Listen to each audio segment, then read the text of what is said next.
33 ساڵ بەسەر ڕاپەڕینە جەماوەریەکەی شاری ڕانیەدا تێدەپەڕێ. پەیامی من ئەوەیە دەبی سەرکردەکە بێن عەلێرە داوای لێبوردن بکە لە خەڵکی کوردستان. هاوڵاتیەکی دەڤەرەکەیە و لا مەراسیمی یادی ڕاپەڕیندا ئامادە بووە.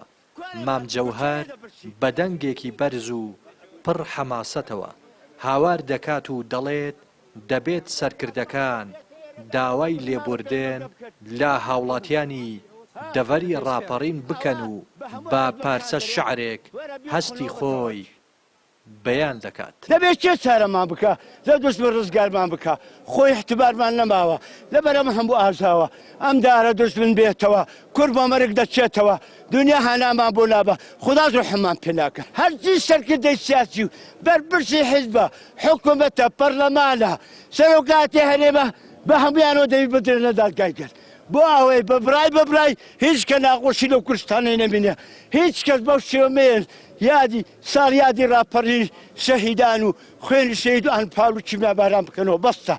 سوالکەر بوون دینارتان نەبوون ملیاردێرن لە چێتان بوو من ئەیە لە کەهادا من هاتی مێرە بەندە هەدار کردی.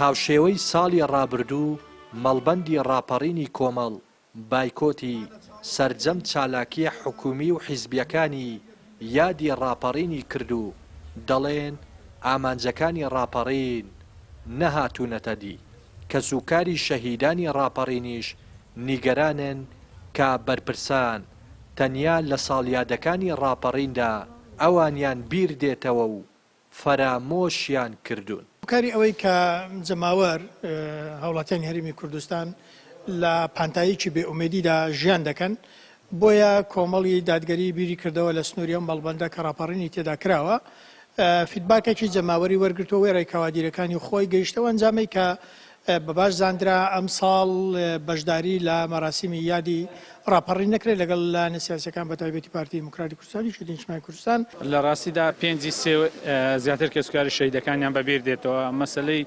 ئاوردانەوەیکی جددی لە کەسوکاری شەهیدان بەڵێ بەشێکی ماڵی شەهیدان فەرق و جای زۆر هەیە لە ناو ماڵی شەهیداندا. لە ڕاستیدا ئەو ڕاپەڕینێکە لە دەڤەری ڕاپەڕین بناغەکەی داڕێژا حکوومەتی هەرێمی کوردستانی لێ پێکات تا ئێستا نەیتوانی وەک پێویست خەونەکانی گەنج و خەونەکانی دەڤەرەکەی و ئێمە وەک پێویست بەدی بهێنێ بڵێ نەگە شت نەکراوە کراوە بەڵام لە ئاستومە و پێداویستەکانی خەڵکی دەڤەری و ناوچەکە نەبووە.